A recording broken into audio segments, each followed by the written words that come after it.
Bismillahirrahmanirrahim. Assalamualaikum warahmatullahi wabarakatuh. Selamat sore semuanya.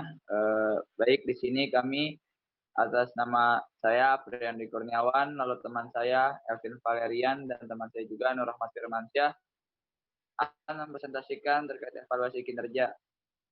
Mari kita sama-sama saksikan terkait penjelasan terkait evaluasi kinerja ini, mulai dari pengertian sampai detail. Baik, langsung saja bisa dilanjut oleh teman saya. Kepada saudara Elvin, dipersilakan.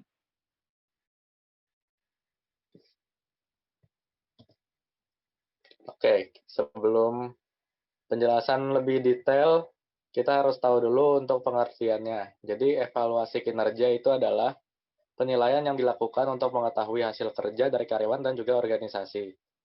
Nah, evaluasi kerja ini merupakan suatu metode dan proses penilaian dan pelaksanaan tugas seseorang atau kelompok orang atau unit-unit kerja dalam satu perusahaan atau organisasi sesuai dengan standar kinerja atau tujuan yang telah ditetapkan terlebih dahulu.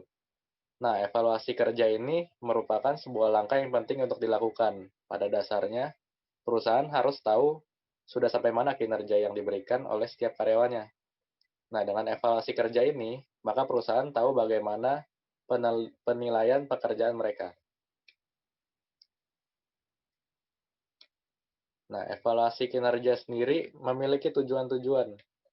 Nah, tujuan evaluasi kinerja adalah menjamin pencapaian sasaran dan tujuan perusahaan, dan juga untuk mengetahui posisi perusahaan dan tingkat pencapaian sasaran perusahaan, terutama untuk mengetahui bila terjadi keterlambatan atau penyimpangan supaya segera diperbaiki, sehingga sasaran tersebut atau tujuan tersebut bisa tercapai.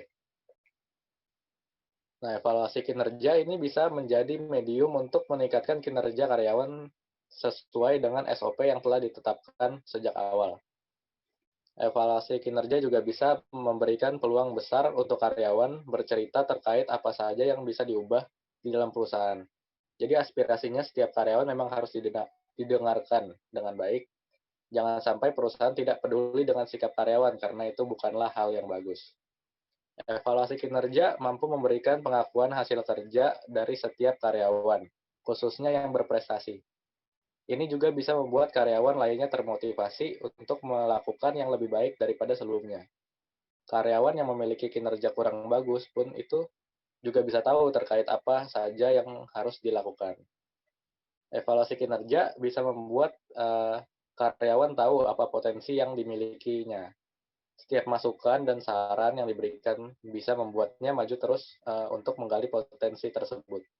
Hasilnya pun juga bagus bagi perusahaannya. Nah, evaluasi kinerja juga bisa melihat lebih dalam strategi apa yang dimiliki, yang telah dilakukan. Dari sana maka bisa ada perubahan yang membawa dampak yang lebih baik lagi. Oke, kita masuk ke pemantauan, pengukuran, analisis, dan evaluasi. Di sini ada 3 hal, yaitu yang umum, kepuasan pelanggan, analisis, dan evaluasi. Kita bahas yang pertama dulu, yang umum. Jadi, organisasi itu harus menetapkan apa yang perlu dipantau dan diukur. Lalu metode untuk pemantauan, pengukuran, analisis, dan evaluasi yang diperlukan untuk memastikan hasil yang valid. Terus organisasi juga harus menentukan kapan pemantauan dan pengukuran harus dilakukan. Bila hasil dari pemantauan dan pengukuran harus dianalisa dan evaluasi. Jadi organisasi harus mengevaluasi kinerja dan efektivitas sistem manajemen mutu. Lalu organisasi juga harus menyimpan informasi terdokumentasi yang tepat sebagai bukti hasilnya. Lalu ada kepuasan pelanggan. Nah, kepuasan pelanggan ini adalah ukuran perasaan yang muncul setelah seorang pelanggan menggunakan produk maupun layanan yang kita tawarkan dan membandingkannya dengan ekspektasi yang pelanggan tersebut harapkan. Nah, organisasi harus memantau persepsi para pelanggan sejauh mana kebutuhan dan harapan mereka telah terpenuhi. Lalu organisasi juga harus menentukan metode untuk memperoleh, memantau, dan meninjau informasi ini. Contoh pemantauan persepsi pelanggan dapat meliputi survei pelanggan, umpan balik pelanggan pada produk dan layanan yang dikirim, pertemuan dengan pelanggan, analisis pangsa pasar, pujian, klaim garansi, dan laporan agen. Lalu untuk analisis dan evaluasi, jadi organisasi harus menganalisis dan mengevaluasi data dan informasi yang sesuai yang timbul dari pantauan dan pengukuran. Hasilnya itu harus digunakan untuk mengevaluasi seperti kesesuaian produk dan layanan, tingkat kepuasan pelanggan, kinerja dan efektivitas sistem manajemen mutu, apakah perencanaan telah dilaksanakan dengan efektif, lalu efektivitas tindakan yang diambil untuk menangani risiko dan peluang. Ada kinerja penyedia eksternal dan kebutuhan untuk peningkatan dalam sistem manajemen mutu. Nah, metode analisis data ini dapat termasuk teknik statistik. Oke, untuk 9.2 audit internal, saya serahkan kepada Saudara Nur Rohmat Firmansyah. Baik, terima kasih Alvin Valerian. Audit internal adalah suatu fungsi penilaian independen yang dibuat dalam suatu organisasi dengan tujuan menguji dan mengevaluasi berbagai kegiatan yang dilakukan organisasi. Sebuah penilaian terhadap keyakinan independen, objektif, dan kegiatan konsultasi yang dibuat sebagai penambah nilai dan peningkatan operasi organisasi. Audit internal bisa sebagai pendukung suatu organisasi untuk mencapai tujuannya dengan membawa pendekatan yang sistematis dan disiplin dalam evaluasi dan peningkatan efektivitas proses manajemen risiko, pengendalian, dan tata kelola. Secara umum, tujuan audit internal adalah untuk membantu manajemen organisasi dalam memberikan pertanggungjawaban yang efektif.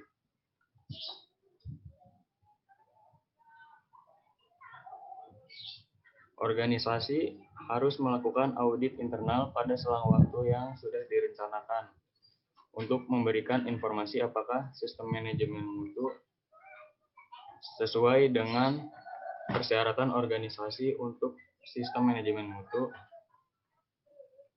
sesuai dengan persyaratan standar internasional.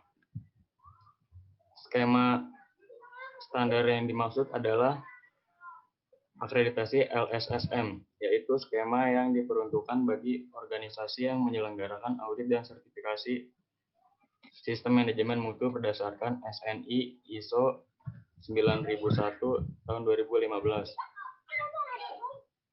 Organisasi LSSM dalam melakukan sertifikasi memperhatikan SNI ISO 17021 tahun 2015 tentang penilaian kesesuaian dan SNI ISO 17021 tahun 2017. Dokumen wajib yang diterbitkan oleh International Accreditation Forum atau IAF mandatory dokumen, peraturan dari badan regulasi, atau persyaratan khusus lainnya yang ditetapkan. Lalu, apakah diimplementasikan dan dipelihara dengan efektif? Artinya, implementasi dilaksanakan sebagai tindakan untuk menjalankan rencana yang telah dibuat.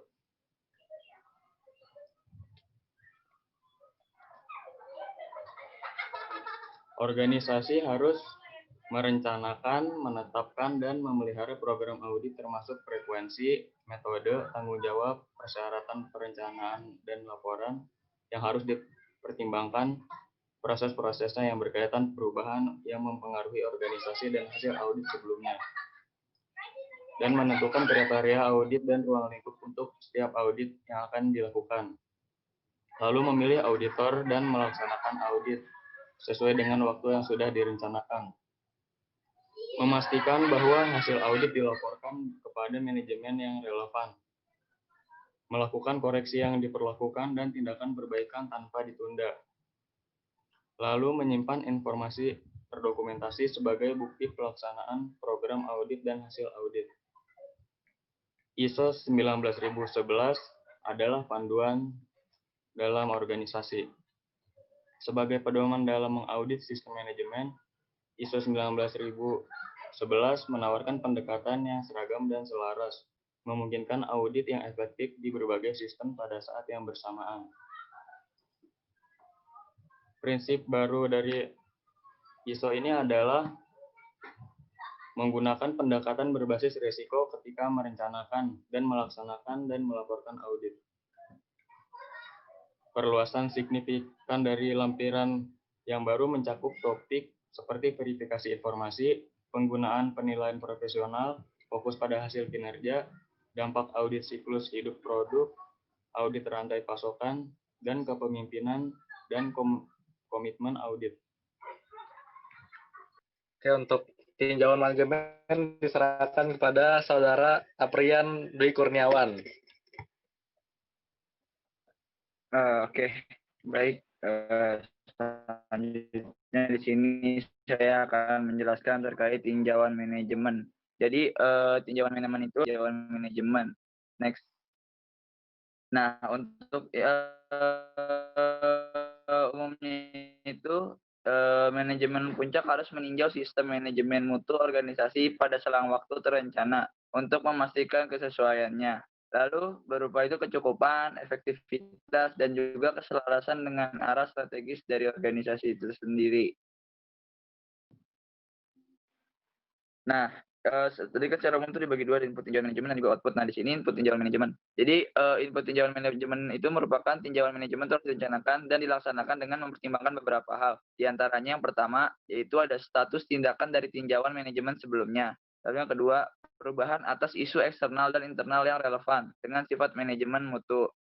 Lalu yang ketiga, informasi tentang kinerja dan efektivitas sistem manajemen mutu termasuk tren dalam, yang meliputi kepuasan pelanggan dan umpan balik dari pihak berkepentingan.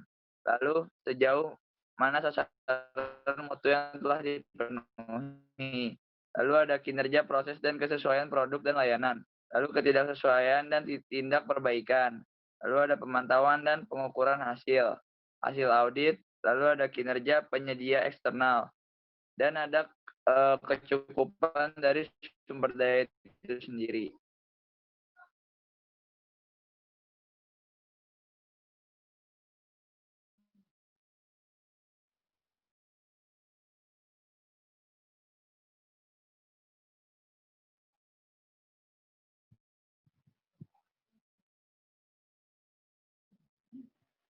Lalu setelah ada input tinjauan manajemen, di sini ada output tinjauan manajemen. Output dari tinjauan manajemen itu sendiri itu harus mencakup keputusan dan berkaitan untuk peningkatan setiap kebutuhan perubahan pada sistem manajemen mutu. Prosedur purchasing. Tujuan prosedur purchasing adalah untuk memastikan proses pengadaan barang, produksi berjalan tepat waktu, jumlah sesuai dengan pesanan, dan juga memeriksa kualitas dari barang itu sendiri. Tujuan purchasing lainnya adalah untuk mendapatkan efisiensi operasi melalui integrasi semua perolehan, pergerakan bahan baku, dan bahan pengemasan di perusahaan, serta memastikan produk tidak sesuai selalu terindikasi dan terkendali dengan baik dan mencegah agar tidak diserahkan atau dikirim ke proses selanjutnya sebelum ada keputusan disposisi. Ruang lingkup prosedur ini meliputi pembelian barang dan penyediaan stok barang dalam gudang.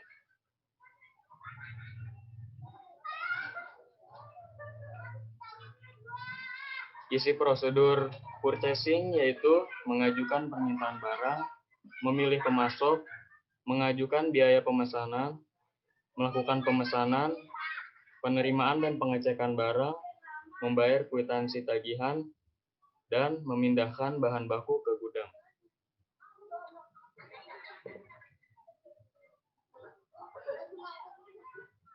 Ini adalah gambar prosedur purchasing, mulai dari mengajukan permintaan barang sampai dengan memindahkan bahan baku ke gudang.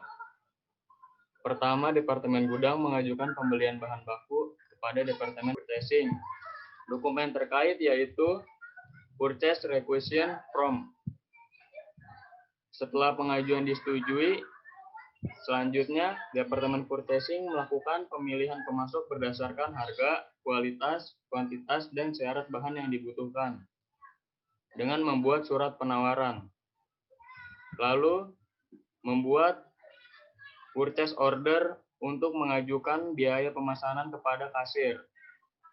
Setelah Departemen Purchasing mendapatkan persetujuan pengajuan, selanjutnya melakukan pemesanan. Dengan melakukan pemesanan kepada pemasok mengirimkan dokumen purchase order. Setelah barang diterima, dilakukan penerimaan dan pengecekan barang. Yang dicek yaitu jumlah, kualitas, kuantitas, dan kesesuaian bahan baku dengan purchase order. Apabila tidak sesuai dengan purchase order, maka barang bisa dikembalikan kepada pemasok dan melakukan pemesanan ulang. Apabila semua sudah sesuai, maka selanjutnya membayar kwitansi tagihan. Kasir membayar tagihan pemesanan sesuai dengan kesepakatan dan mengarsipkan dokumen pembelian. Lalu terakhir, memindahkan bahan baku ke gudang, yaitu tugas Departemen Gudang, memindahkan bahan baku ke gudang untuk mengisi stok bahan produksi. Selesai presentasi purchase. Oke, baik, terima kasih Saudara Rahmat. Baik, semuanya sekiranya itu saja presentasi yang dapat disampaikan pada hari ini. Allah Superga dan kita kurang lebihnya mohon maaf jika ada salah kata ataupun ada kendala. Sekiranya saya tutup dari kelompok kami. Wassalamualaikum warahmatullahi wabarakatuh.